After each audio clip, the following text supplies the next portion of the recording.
शुभ प्रभात प्यारे बच्चों। मैं संजीत पांडे, प्रवक्ता divine public school Mohanapur Gorakhpur की वीडियो पाठशाला में आपका बहुत बहुत स्वागत करते हैं। बच्चों, आज हम कक्षा 12वीं विषय हिंदी आरोह भाग 2 के गद्य खंड में संकलित द्वितीय अध्याय जो जैनेन्द्र कुमार द्वारा रचित बाजार दर्शन है, उसका तृतीय व्याख्यान देखेंगे। आज इसका तृतीय और लास्ट अंतिम व्याख्यान होगा इस चैप्टर का। तो पेज नंबर 90 अर्थात पृष्ठ संख्या 90 आप देखेंगे। पृष्ठ संख्या 90 का फर्स्ट पैराग्राफ है कि गए दिनों में हमने देखा था अपने द्वितीय व्याख्यान में कि भगत जी जो चूरन बनाने का कार्य करते हैं, उनसे आज तक अपने इतने लंबे समयों से वो चूरन बनाने का कार्य करते हैं, लेकिन आज तक ऐसा नहीं देखा गया कि उनके चूरन की गुणवत्ता में कोई कमी हो या वो 6 पैसे से ज़्यादा कमाए हों, आदि आदि की बातें और उनकी ये सारी विशेषताएं रहीं। तो अगले उद्धरण में फिर लेखक कहता है, उन्हीं से मिलता जुलता और सारे उद्धरण देता है। और अपने फर्स्ट लेक्चर में जैसा कि मैंने आपको बताया था कि 2 तरीके के चीज़ों का, एक तो दार्शनिक और दूसरा जो देखने को मिलता है कि अपने किस्सागोई अंदाज में बातें कह लेने के हिमायती जैनेंद्री बड़े आसानी से बड़े बड़े उद्धरणों के माध्यम से अपनी बातें सरलता पूर्वक कह करके व्यक्त कर देते हैं। तो अगले उद्धरण में फिर भगत जी पर चर्चाएं करते हैं और भगत जी के उद्धरण के माध्यम से अपनी विभिन्न बातें बताने का कार्य करते हैं। तो कहते हैं कि और तो नहीं, लेकिन इतना मुझे निश्चय मालूम होता है कि इन चूरन वाले भगत जी पर बजाज का जादू नहीं चल सका। कहते हैं और क्या हुआ, इसके पीछे कौन सा कारण है, कौन सा परिणाम है, ये तो मुझे नहीं मालूम, ये तो मुझे नहीं पता है। लेकिन हाँ, इतना मुझे निश्चय पता है कि बाजार का जो जादू है अर्थात जो बाजार का माया जाल है, उसमें भगत जी न समा सके और उसका जादू इनके ऊपर काम न कर सका। एक वैद्य की भांति, अर्थात जिस तरह गाँव में आपने देखा होगा सोखा होते हैं और वो बड़े से बड़े भूत प्रेत को और जादू टोने को पल भर में छू मंतर कर देते हैं और उनके ऊपर इसका प्रकोप देखने को नहीं मिलता, वैसे भगत जी को जो माया रूपी जादू था, जो बाजार का जादू था, वो इनके आसपास इर्द गिर्द न भटक सका। कहीं आप भूल न कर बैठिएगा, इन पंक्तियों को लिखने वाला मैं चूरन नहीं बेचता हूँ। कहता है कि कहीं आपके मन में इस तरह की बातें हो कि मैं भगत जी का विज्ञापन देने का कार्य करता हूँ, मैं भगत जी को बढ़ावा देने का कार्य करता हूँ, मैं चूरन का प्रचार कर रहा हूँ, मैं स्वतः बेचता हूँ, ऐसी गलती आप न कर दीजिएगा कि मैं बार बार अगर भगत जी का उदाहरण लेता हूँ और भगत जी की बातें बताने का कार्य करता हूँ, तो आप इसका बखूबी ध्यान रखिएगा कि ऐसा नहीं है कि मैं चूरन बेचने का कार्य करता हूँ। जी नहीं, ऐसी हल्की बात भी न सोचिएगा। यह समझिएगा कि लेख के किसी भी मान्य पाठक से उस चूरन वाले को श्रेष्ठ बताने की मैं हिम्मत कर सकता हूँ। कहते हैं यह कभी मत अपने दिमाग में आने दीजिएगा, लेख के किसी भी मान्य पाठक से उस चूरन वाले को मैं थोड़ी सी श्रेष्ठ अर्थात उसको श्रेष्ठता उसके गुण कर्म के कारण मैं दिखाने का कार्य कर रहा हूँ। क्या जाने इस भोले आदमी को अक्षर ज्ञान तक भी है या नहीं, अर्थात जो भगत जी हैं उनको शब्द का पढ़े लिखे हैं भी या नहीं, ये लेखक को नहीं पता होता है और ना ही उनको इस सारी चीज़ों की जानकारी होती है। और बड़ी बातें तो उसे मालूम क्या होगी, और हम आप न जाने कितनी बड़ी बड़ी बातें जानते हैं और बड़ी बातें अर्थात धनो लाभ का जीवन में क्या उद्देश्य है, भौतिक संसाधनों का जीवन में क्या उद्देश्य है, इससे भगत जी अवगत होंगे भी या नहीं। लेकिन हम मानव अर्थात जो हम लोग निहित हैं वह पूरी तरह से इसकी महत्ता को जानते हैं, अर्थ को जानते हैं। अर्थ में से धन होता है अर्थात धन की अधिकता को हम बखूबी समझते हैं और संसार की महंगी से महंगी और बड़ी से बड़ी समस्त वस्तुओं को पाने की लालसा सिर्फ हमारे मन में है, भगत जी के मन में इस तरह की कोई बात निहित नहीं है।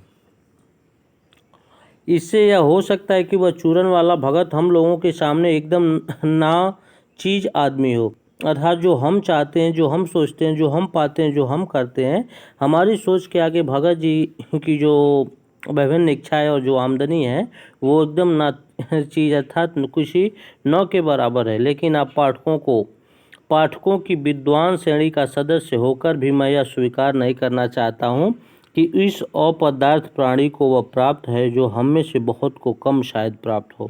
लेकिन कहते हैं जिसको हम हीन, दीन, ना समझ और न जाने कौन कौन सी संज्ञाओं से उसे अभिभूत करते होंगे, उसे पाते होंगे, उसको बताने का कार्य करते होंगे। लेकिन एक ऐसी शक्ति इसके अंदर अवश्य पाई जाती है, एक ऐसा तेज, एक ऐसा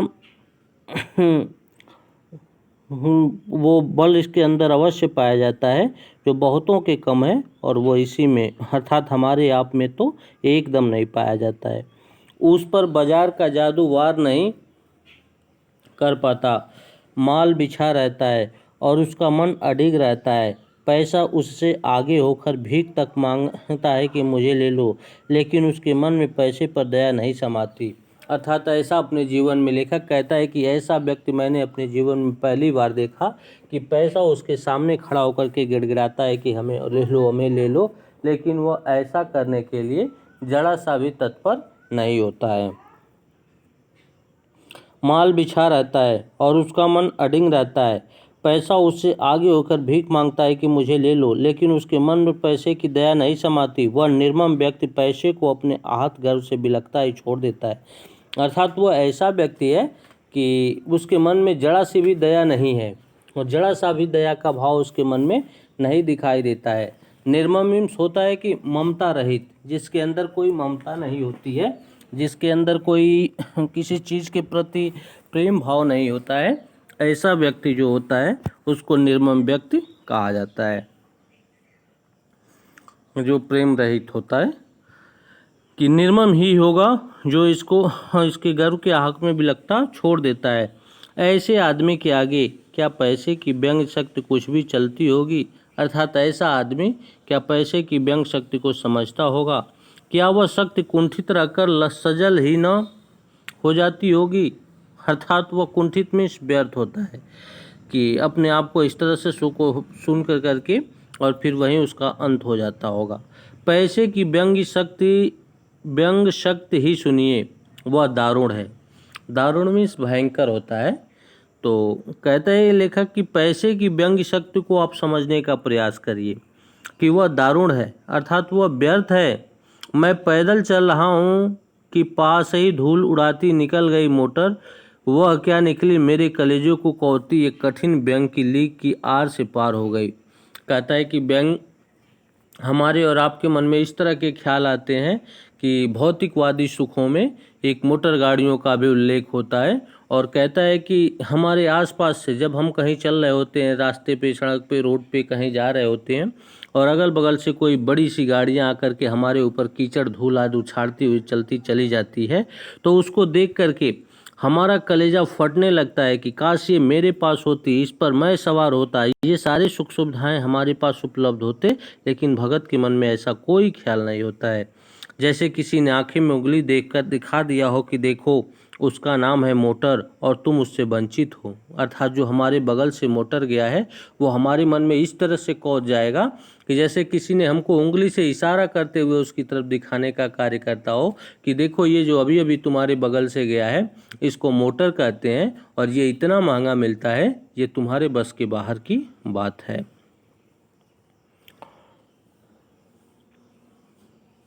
कहता है और तुम उससे वंचित हो, यह मुझे अपनी ऐसी विडंबना मालूम होती है कि बस पूछिए नहीं। मैं सोचने को हुआ आता हूँ कि हाय यही माँ बाप रह गए थे जिनके यहाँ मैं जन्म लेने को था। और हम अपने परिवार को कोसने लगते हैं, अपने पूर्वजों को कोसने लगते हैं, माता पिता को कोसने लगते हैं, अपने श्रेष्ठजनों को कोसने लगते हैं कि हमको ऐसा ही परिवार मिला था कि हमारे पास ये सारी चीज़ें नहीं, अर्थात ईश्वर ने हमको जन्म दिया तो टाटा के घर में, अंबानी के घर में दिया होता कि सब दुनिया की ऐशो आराम की सारी सुविधाएं वहाँ उपलब्ध होती, याद याद की इच्छाएं आने लगती हैं। क्यों ना मैं मोटर वाले के यहाँ हुआ, अर्थात जो ये महिंद्रा के मोटर हैं, टाटा के मोटर हैं, जिस कंपनी के मोटर हैं, ईश्वर ने हमको वहाँ क्यों नहीं पैदा किया, इस तरह की इच्छाएं। उस व्यंग में इतनी शक्ति है कि जरा में मुझे अपने सगों की प्रति कृतध्वन कर देती है। कहता है कि उस व्यंग में इतनी शक्ति है, अर्थात जो सामने से आकर के और एक संकेत मात्र दे जाता है कि अपने कृतधन मीन्स होता है कि एहसान न मानने वाला, अर्थात अपने एहसान को चुका तुरंत खत्म कर देने वाला। तो कहता है कि हमारे माता पिता, भाई बहन, जो बड़े श्रेष्ठ जने परिवार के सदस्य, दादा दादी आदि जो लोग हैं, उनके प्रति हमको कृतधन्य कर देता है, अर्थात उनके एहसानों को पल भर में भुला देता है। लेकिन क्या लोक वैभव की अव्यंग शक्ति उस चूरन वाले और किंचितकर मनुष्य के आगे चूर चूर होकर ही नहीं रह जाती। कहता है कि लेकिन क्या ऐसा देखने को नहीं मिलता कि लोक वैभव की यह, अर्थात इस संसार के सुखों की यह अव्यंग शक्ति उस चूरन के अचिंतकर मनुष्य के आगे चूर चूर होकर नहीं रह जाती, उसके आगे इसका डिगना नहीं होता। चूर चूर क्यों, पानी पानी होकर, कहो पानी पानी होकर के सब कुछ नष्ट हो जाता है। तो क्या वह बल है तो जो इस तीखे व्यंग के आगे ही अजय नहीं रहता, बल्कि मानो उस व्यंग की क्रूरता को ही पिघलता देखा है। उस बल को नाम जो दो, पर वह निश्चय उस बल की वस्तु नहीं है जहाँ पर संसारी वैभव फलता फूलता है। कहता है उस बल को नाम जो दो, पर वह वो निश्चय उस तल की वस्तु नहीं है जहाँ पर संसारी वैभव फलता फूलता है, जहाँ पर उसको इस रूप में देखने को मिलता है। वह कुछ अपर जाति का तत्व है, लोग स्पिरिचुअल कहते हैं। स्पिरिचुअल मीन्स होता है धार्मिक। तो कहता है कि लोग उसे धार्मिक कहते हैं, आध्यात्मिक, धार्मिक, नैतिक कहते हैं। मुझे योग्यता नहीं कि मैं उन शब्दों में अंतर देखूं। लेखक कहता है कि मैं इतना बड़ा नहीं हूं कि मुझे उन शब्दों में अंतर दिखाई दे और प्रतिपादन करूं और मैं उसका वर्णन करूं। प्रतिपादन मीन्स वर्णन होता है। तो कहता है कि मैं उसका वर्णन करूं, मुझे शब्द से सरोकार नहीं। सरोकार मीन्स मतलब होता है। तो कहता है कि मुझे इन सारे शब्दों से कोई मतलब नहीं है। मैं विद्वान नहीं कि शब्दों पर अटकूं, अर्थात कोई इतना भी बड़ा मैं विद्वान नहीं हूँ जो शब्दों पर अटक करके रुक करके उस पर चिंतन करूं और उसके विषय में सोचूं। इस तरह की भी कोई इच्छाएं हमारे मन में नहीं होती है। लेकिन इतना तो है कि जहाँ तृष्णा है, बटोर रखने की स्पृहा है, वहाँ उस बल का बीज नहीं है, बल्कि यदि उसी बल को सच्चा बल मानकर बात की जाए तो कहना होगा कि संचय की तृष्णा। कहता है लेकिन इतना तो है कि जहाँ तृष्णा है वहाँ बटोर रखने की इच्छा नहीं है। कि लेखक कहता है कि जहाँ तृष्णा मीन्स होता है कि जहाँ इस तरह के बैर भाव हों, जहाँ इस तरह के लगाव ना हो, बटोर रखने की स्पृहा में शिक्षा ना हो, वहाँ उस बल का बीज नहीं है। बल्कि यदि उस बल को सच्चा बल मानकर बात की जाए तो कहना होगा कि संचय की तृष्णा और वैभव की चाह में व्यक्ति की निर्बलता। तृष्णा में इच्छाएं होती है, भूख होती है और पा लेने की कामना होती है, और वैभव की चाह में व्यक्ति की निर्बलता ही प्रमाणिक होती है, व्यक्ति को कमजोर कर देता है। निर्बल ही धन की ओर झुकता है, अर्थात जो निर्मल होता है, कमजोर होता है, उसी का धन के प्रति झुकाव होता है। वह अबलता है, वह मनुष्य पर धन की ओर, चेतन पर जड़ की विजय है। अर्थात वह मनुष्य पर धन की ओर, चेतन पर जड़ की विजय का कार्य करता है। एक बार चूरन वाले भगत जी बाजार चौक में दिख गए। लेखक कहता है कि एक बार उनसे चूरन वाले भगत जी से मुलाकात शहर के बाजार चौक पर होती है। उनकी आंखें बंद नहीं थी और न उस समय वह बाजार को किसी भांति कोस रहे मालूम होते थे, और कहता है कि पूरे एकदम दिन का समय था, सब कुछ साफ स्वच्छ दिखाई दे रहा था, कहीं कोई धुंधलापन नहीं था। उनकी आंखें भी सारी एक एक चीज़ों को साफ स्वच्छ देख रही थी, लेकिन उनमें मुझे एक अजीब सी देखने की चीज़ें मिली कि उनकी आंखें बंद नहीं थी और न उस समय बाजार को किसी भांति कोस रहे मालूम होते। राह में बहुत लोग, बहुत बालक मिले जो भगत जी द्वारा पहचाने जाने के इच्छुक थे। भगत जी ने सबको ही हंसकर पहचाना, सबका अभिवादन लिया। अभिवादन में नमस्कार होता है, अपने विभिन्न तरीके से अपनी अपनी प्रतिक्रियाएं होती हैं जो अपने श्रेष्ठजनों को दिया जाता है। और सबको अभिवादन किया, अर्थात सबका प्रणाम स्वीकार किया, सबको अपना आशीर्वाद दिया। इससे तनिक भी यह नहीं कहा जा सकेगा कि चौक बाजार में होकर उनकी आंखें किसी से भी कम खुली थी, लेकिन उसी चौक बाजार में जो अन्य लोग हैं वो उस बाजार के माया जाल में पड़े हुए हैं और भगत जी अपने आप को उससे वंचित पाते हैं, उससे अलग पाते हैं। लेकिन भौचक्के हो रहने की लाचारी उन्हें नहीं थी, व्यवहार में पशुपेश उन्हें नहीं था और खोए से खड़े नहीं वह रह जाते थे। भांति भांति के बढ़िया माल से चौक भरा पड़ा था, अर्थात अनेकों प्रकार की, अनेकों तरह की, भांति भांति की वहाँ वस्तुएं थीं जो लोगों को चकाचौंध कर रही थीं। उस सबके प्रति अप्रीति इस भगत के मन में नहीं है, अर्थात उस सबके प्रति जो लगाव होता है वो भगत के मन में, अर्थात जो बैर अप्रीति होती है ना, प्रीति मीन्स लगाव और अप्रीति मीन्स बैर, भगत के मन में किसी तरह का नहीं है। जैसे उस समूचे माल के प्रति भी उनके मन में आशीर्वाद हो सकता है, अर्थात देखने से, उनके मन को भांपने से ऐसा लगता था कि चौक बाजार में जो समस्त वस्तुएं थीं बिकने वाली, उन सबके प्रति इनका आशीर्वाद ही था और कुछ नहीं, विद्रोह नहीं, प्रसन्नता ही भीतर है, अर्थात जरा सा भी उनके मन में द्वेष नहीं था, हमेशा उनके मन में प्रसन्नता देखने को मिलती थी। फिर कहता है क्योंकि कोई रिक्त भीतर नहीं, अर्थात उनके भीतर कोई जगह ही खाली नहीं। देखता हूँ कि खुली आँख, तुष्ट और मग्न वह चौक बाजार में से चलते जाते हैं। राह में बड़े बड़े फैंसी स्टोर पड़ते हैं पर वह पड़े रह जाते हैं। कहता है उनके आगे इतने बड़े बड़े फैंसी, अर्थात फैंसी मीन्स होता है आकर्षक लगने वाले, सुंदर प्रतीत होने वाले जो वस्त्रों की बड़ी बड़ी दुकानें थी वो सब उनके आगे फेल हो जाती हैं और वो आगे बढ़ जाते हैं। कहीं भगत नहीं रुकते, कहते हैं जो एक छोटी पंसारी की दुकान पर रुकते हैं और आगे बढ़ कर के जा कर के और वो स्थानीय दुकानदार जो उन्हीं के गांव अपने मोहल्ले का होता है उसके पास जो पंसारी, अर्थात हर एक चीज़ उसके पास उपलब्ध होती है, किराने की दुकान कह सकते हैं, वहाँ पे जा कर के वो रुकते हैं। वहाँ दो चार अपने काम की चीज़ ली, अर्थात चूरन में प्रयोग की और जो वर्तमान की आवश्यकताएं थी वही चीज़ उनको लेनी थी। घर से मन बना करके वो चले थे और वही चीज़ वो वहाँ लेते हैं और चले आते हैं और वहाँ से फिर मुड़ जाते हैं। बाजार से हठपूर्वक विमुखता उनमें नहीं, अर्थात जो बाजार का आकर्षण है, जो हट है, उनमें वो विमुख हो जाते हैं। लेकिन अगर उन्हें जीरा और काला नमक चाहिए तो सारे चौक बाजार की सत्ता उनके लिए तभी तक उपयोगी है जब तक वहाँ जीरा मिलता है। अर्थात कहते हैं कि पूरे अगर उनको घर से दिमाग बना करके वो अपने माइंड मेकअप कर करके अपने मन मस्तिष्क में सोच करके चलते हैं कि मुझे जीरा और नमक चाहिए, तो चौक बाजार की जो अन्य वस्तुएं हैं, जो कपड़े हैं, जो विभिन्न तरह की चीज़ें हैं, जो अन्य चीज़ें बिकने वाली हैं, वो सब इनके लिए शून्य प्रतीत होती हैं, उसका कोई वजूद नहीं है, कोई महत्व नहीं है।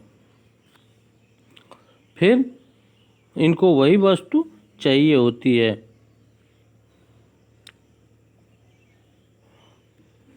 न ही के बराबर वह जानते हैं कि जो उन्हें चाहिए वह जीरा नमक, बस इस निश्चय प्रतीति के बल पर शेष सब चांदनी चौक का आमंत्रण उन पर व्यर्थ होकर बिखरा रह जाता है। चौक की चांदनी दाएं बाएं भूखी की भूखी फैली रह जाती है, क्योंकि भगत जी को जीरा चाहिए वह तो कोने वाली पंसारी की दुकान से मिल जाता है और वहाँ से सहज भाव में वो ले लिया गया है, अर्थात वो अपने स्थानीय दुकानदार जो पंसारी की दुकान होती है वो उनको वहीं से मिल जाता है। फिर इस चौक बाज़ार से उनका कोई तात्पर्य नहीं होता है, कोई मेल नहीं होता है, कोई सामंजस्य नहीं होता है। इसके आगे आसपास अगर चांदनी बिछी रहती है तो बड़ी खुशी से बिछी रहे। भगत जी से बेचारी का कल्याण ही चाहते हैं और कहते हैं कि वस्तुओं का माया जाल का जो चांदनी चारों तरफ बिछी हुई है इससे उनका कोई वजूद नहीं है, इससे उनका अपना कोई लेना देना नहीं है, वो सब कुछ निरीह है। यहाँ मुझे ज्ञात होता है कि बाजार को सार्थकता भी वही मनुष्य देता है जो जानता है। कहते हैं कि एक चीज़ मुझे देखने से ऐसा लगता है कि बाजार को वही व्यक्ति सार्थक करता है, वही व्यक्ति उसको सही मायने में उसकी उम्मीद पर खरा उतरता है जो उसके वास्तविक स्वरूप से जानता है, जो पढ़ा लिखा होता है, जो काफ़ी संपन्न होता है, धन दौलत से परिपूर्ण होता है, वही व्यक्ति उसको जानता है। फिर क्या, फिर वह क्या चाहता है और जो नहीं जानते कि वे क्या चाहते हैं, अपनी परचेजिंग पावर के घर में अपने पैसे से केवल एक विनाशक शक्ति, शैतानी शक्ति, व्यंग की शक्ति कहते हैं, और जो नहीं जानते वे अपनी परचेजिंग पावर अर्थात जो खरीदने की शक्ति उनके पास नहीं है, जो मनी बैग उनके पास है, उसके घर में पैसे से केवल एक विनाशक शक्ति, शैतानी शक्ति, व्यंग की शक्ति ही बाजार को देते हैं। न तो वे बाजार से लाभ उठा सकते हैं और न उस बाजार को सच्चा लाभ दे सकते हैं, अर्थात ऐसे लोग न उससे अपने लाभ पा पाते हैं न उसी को दे पाते हैं। ऐसी चीज़ें देखने को मिलती है। न उस बाजार को सच्चा लाभ दे सकते हैं, वे लोग बाजार का बाजारूपन बढ़ाते हैं, अर्थात बाजार में उपस्थित होकर करके उसके शो ऑफ करने में उसकी सहयोगिता करते हैं, उसकी भूमिका का निर्वहन करते हैं और विभिन्न तरीके से उसमें चार चाँद लगाने का कार्य करते हैं, जिसका मतलब है कि कपट बढ़ाते हैं। कपट की बढ़ती का अर्थ परस्पर में सद्भावना की घटी, इस सद्भावना के हाथ पर आदमी आपस में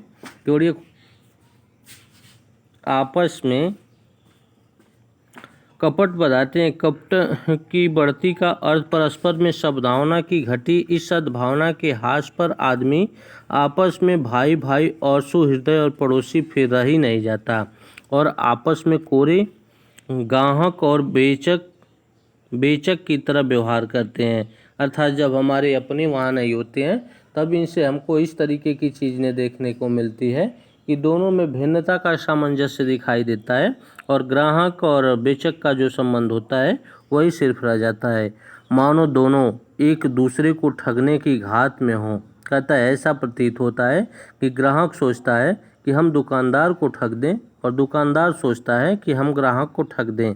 एक की हानि में दूसरे का अपना लाभ दिखता है, अर्थात एक व्यक्ति की जब हानि होगी तो दूसरा पक्ष उसमें अपना लाभ देख करके आनंदित होता है और यह बाजार का बल्कि इतिहास का सत्य माना जाता है। ऐसे बाजार को बीच में लेकर लोगों में आवश्यकताओं का आदान प्रदान नहीं होता, अर्थात ऐसे बाज़ारों के बीच में जो लोग होते हैं और उनकी जो अपनी सोच होती है इससे उनका आदान प्रदान कदापि नहीं किया जा सकता है।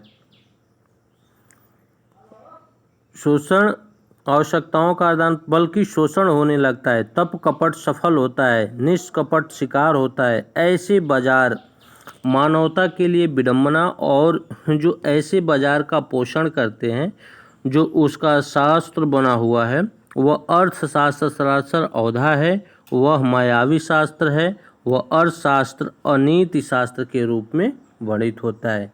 अच्छा, इस तरह से जो चीज़ें देखने को मिलती है वह अर्थशास्त्र माया के रूप में परिवर्तित हो जाता है और मायावी शास्त्र और अनीति शास्त्र के रूप में वर्णित होकर करके लोगों के मन मस्तिष्क पर राज करने का कार्य करता है, अर्थात नीति वहाँ से खत्म हो जाती है और संस्कार वहाँ मर जाते हैं और सिर्फ हिमायती चीज़ों को बढ़ावा देने का कार्य करता है। तो लेखक उसमें बताने का कार्य करता है कि बाजार के हाव भाव में अर्थात उसके बड़प्पन में, उसके विभिन्न तरह के अपने सजावट में आप उसे प्रलोभित नहीं होइए। आप घर से अपनी आवश्यकता अनुसार जितनी आपकी आमदनी हो और उसने अपनी आमदनी में अपने घर परिवार को जिस रूप में आपने सेटल किया हो, जिस पैसे में आपने सेटल किया हो, उससे अगर जरा सा भी अधिक होता हो तो आप अपने मन की दृढ़ इच्छा शक्ति को बनाए रखिए और जो निहायत ही ज़रूरी चीज़ें हैं वही ज़रूरी चीज़ आप खरीदने का कार्य करिए। उनके बाय 1 गेट 2, बाय 1 गेट 5 का जो ऑफ़र है, इस ऑफ़र को आप छोड़ दीजिए। आज के मार्केट में विभिन्न ऑनलाइन ऐसी कंपनियां हैं जो इस तरह के तमाम ऑफ़र दे करके और हमको अपने जाल में फंसा करके ठगने का कार्य करती हैं। लेखक इससे सचेत करना चाहता है कि हमारी मूलभूत जो आवश्यकताएं हैं सिर्फ हमको वही पाने की ज़रूरत है, बाकी अन्य चीज़ों को इग्नोर कर देने की, भूल जाने की, छोड़ देने की आवश्यकता है। जो व्यक्ति ऐसा कर पाएगा वही अपने जीवन में सफल हो पाएगा, वही अपने परिवार को, अपने घर को चलाने में सफल होगा। वरना जो इसके चक्कर में पड़ जाएगा वो अपने आजीवन दुखी रहेगा और कष्ट में जीवन व्यतीत करेगा, उसे सुख शांति नहीं मिलेगी। धन्यवाद।